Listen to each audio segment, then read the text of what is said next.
Hi, grade 7. Ayan. It is the first day or the start of our second quarter. Sa mga hindi pa nagpasa sa akin ng project, bahala kayo. It will show in your report cards. It will be incomplete. So, yun lang po. So, again, since this is the start, it is also a new lesson. And our new lesson for second quarter is all about the listening strategies according to purpose. Kung si purpose, why do we listen? Ano ba yung rason natin kung bakit tayo nakikinig? Is it just for entertainment? Or is just because we need a goal or we have a goal? Why do we listen? Ayan po. So, alamin po natin kung ano po yung mga iba't ibang mga purpose in listening. Ayan. And also, bear in mind that everybody can listen, but not everybody can be a good listener. Ayan. Hindi lahat po tayo nakakinig. Okay? Pero hindi po lahat ay isang magaling na tagapakinig. Ayan. So, let's define first what is listening. Okay? Listening is the ability to accurately receive and interpret messages in the communication process. Again, listening is the ability. Again, ability. Ibig sabihin, ito yung kakayahan ng tao. That's why, sabi ko nga sa inyo, everybody can listen, but not everybody can be a good listener. Ayan. Because if you are a good listener, if you receive the information, you interpret it. Okay? Agad-agad ini-interpret mo or ina-analyze mo siya. Ayan. Listening is the key to all effective communication. Yes. Kasi there is sometimes na nagkakaroon tayo ng misunderstanding because of poor listening. Hindi tayo nakikinig ng mabuti or hindi natin na-receive or na nag-grasp yung certain information na nakukuha natin or na-receive natin through auditory nerves. Ayan po. Without the ability to listen effectively, messages are easily misunderstood. As a result, communication breaks down and the center of message can be easily become frustrated or irritated. Ayan. Kapag yung another consequences of not relaying the exact information is that halimbawa, if you are working with a purchasing company, kapag mali yung kinig mo, ibig sabihin, mali yung i-ship out mo or ship away mong products. Ibig sabihin, unsatisfied yung customer mo. So, that's why you need to listen carefully. And again, another thing is, hindi na tayo lalayo, in the classroom, kapag mali yung kinig mo sa teacher or hindi ka nakikinig sa teacher, therefore, yung magiging resulta na is magre-reflect sa sinulat or sa activity na pinapagawa sa iyo ng mga teachers nyo. Ayan. Listening is not the same as hearing. Hearing refers to the sounds that enter your ears. It is a physical process that provided you not have any hearing problems happens automatically. When we say hearing, ayan, pag sinabing hearing, nakikinig ka lang. Ayan, no? Listening, however, requires more than that. It requires focus and concentrated effort, both mental and sometimes physical at well. Ayan, kapag hearing, yun lang yung sinasabi ko kanina, you're just listening. Pero when you are listening carefully, you have analyzation, you have skeptical. Ayan po. Listening means paying attention not only to the story, but how it is told. The use of language and voice, and how the other person uses his or her body. In other words, it means being aware of both verbal and nonverbal messages. Your ability to listen effectively depends on the degree to which you perceive and understand these messages. Ayan, that's why it is an ability, but because it requires concentration and focus when we are listening. Ayan po. Kagaya ngayon na nag-online classes tayo. Ayan, yung mga dinidiscuss ko, if you're going to listen carefully, it needs focus and attention so that all the information you may get from me is well presented, well organized, and you can answer the following activity that follows. Ayan. Yun nga, sabi natin, effective listening requires concentration in the use of your other sentence. If we are going with audio-visual, of course, it needs our eyes. Okay, what are the types of listening? Ayan, we have 4 types of listening in our lesson. First is appreciative listening. So, ano ba yung tinatawag nating appreciative listening? When we say, appreciative listening, it is listening for pleasure and enjoyment, as well as we listen to music, to comedy routine, or to an entertaining speech. Ayan, appreciative listening. It's listening for pleasure, for entertainment. It entertain us. That's why we listen.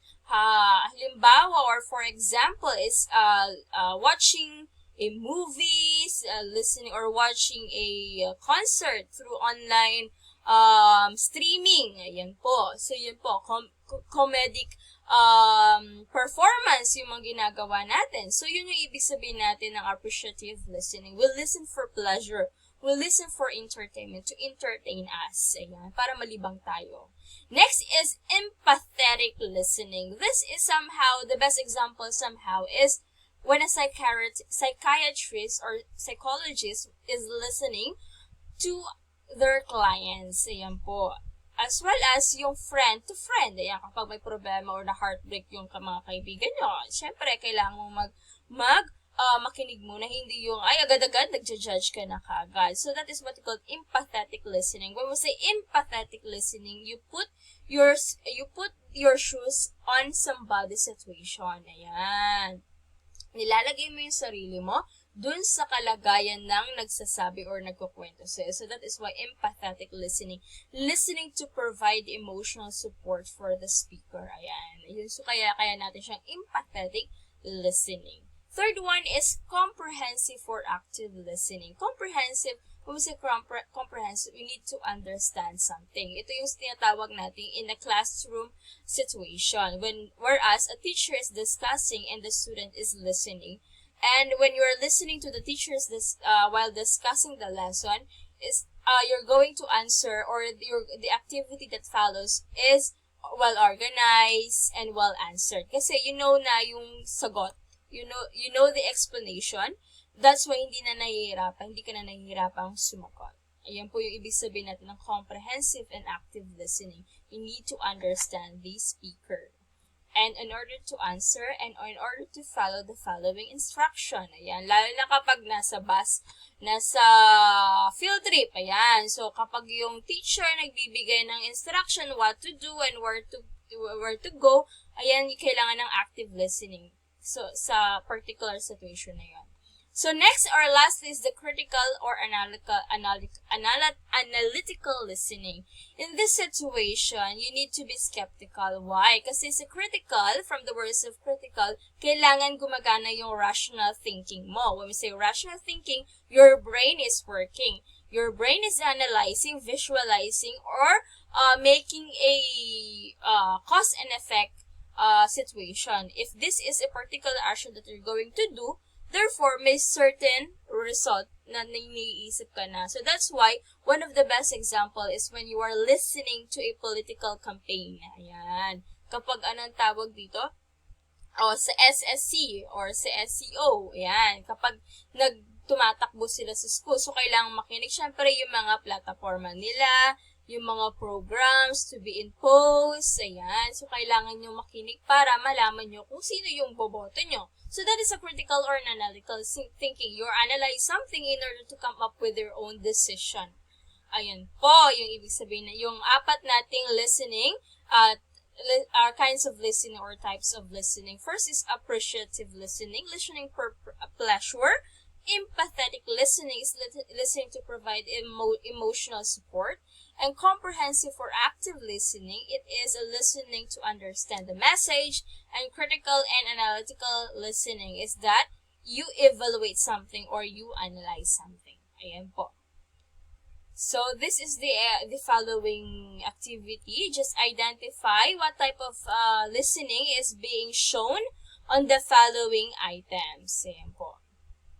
Next, auditory or comprehensive strategies. So, what are the listening strategies? Visualization. Number one is visualization. Kung ano po yung narinig natin, we visualize something. Like, for example, in a political campaign, if one candidate or one of the being talking on the stage, yan, kung ano yung mga sinasabi niyang mga platform, so you visualize, ay, maganda pala ito. So, you visualize what you hear. You visualize something big out from hearing those information that you have gained from listening to a speaker. Nakikita niyo po ako. Chunking, number 2. Chunking. Chunking break up what I'm hearing into smaller parts. Especially when you are note-taking. Kapag walang binibigay na visual presentation, yung teacher nyo, and then, kagaya ng ganito, kagaya ng ginagawa ko, I'm just having a video, and therefore, wala akong binivisualize masyado, aside from na binigay ko. Pero yung other information na out of the box, or out of the module, so kailangan yung isulat. Yun, that is what we call chunking. You're breaking up the pieces from the whole. Lahat na sinabi ko, ibig sabihin, parang ginagawa mo lang, parang pinuputol-putol mo lang siya in order for you to understand and to write the important details lang ilalagay sa inyong notes. Ayan. Just like paraphrasing. Yung sa mahabang sinabi namin, sa mahabang sinabi ko ngayon, meron lang talaga kayong paraphrase. Halimbawa, active listening, appreciative listening. So, lagay nyo lang po siya doon. We listen for pleasure, to entertain. Yun lang po. It's paraphrasing. Yun lang po yun. Next, repeat. Ask for the speaker to repeat what they said if I miss it. Yun po. Yun din po yung another way in order for you to understand or grasp or comprehend the specific information while listening. Paulit nyo. Pag hindi nyo po naiintindihan, wag po kayong oo lang ng oo. Kailangan nyo po rin magtanong. You need to ask question in order for you to follow up the necessary information that you have gained throughout listening. So, yun po yung mga auditory comprehension strategies that you have. Ano ka? Visual ka ba? Or are you doing a chunking, paraphrasing, or repeating the speakers talking about? Pero sa akin ngayon, hindi nyo mo mapapaulit. Ang gagawin nyo lang is you repeat or ibalik nyo dun sa may specific time, or sa akin, ulit-ulit nyo lang yung video para maintindihan nyo yung sinasabi ko. So, that is what we call the repeating or strategies in listening. And most importantly, listening is one of the macro skills that we have alongside with writing, reading, speaking, and listening. Ayan. Pero lahat ng yun po, it goes down with listening. Halimbawa, in writing, you need to listen to the teachers kung ano tinuturo niya mga letters, di ba? Kaya nga tayo nakakapagsulat. Kaya that's why we can write or identify specific letters and sounds. Ayan. Paano ba natin nalalaman na pala yung pronunciation ng A, di ba? In Filipino, yung sa abacada. So, we listen. Next is speaking. Paano tayo nagkakaroon ng idea in order to speak when we do not listen? Ayan. Halimbawa, na public speaking. Ganun po.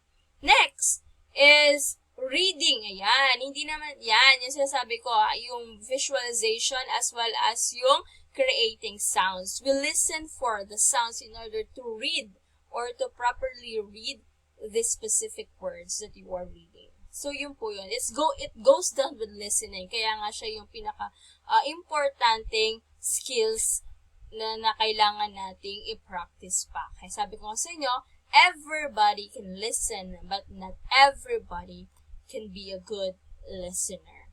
So, alin po kayo sa tatlo? Sa apat? Are you a appreciative listener? A empathetic listener, a analytical listener, or a comprehensive listener? So, yun po ang ating lesson for this day. Thank you.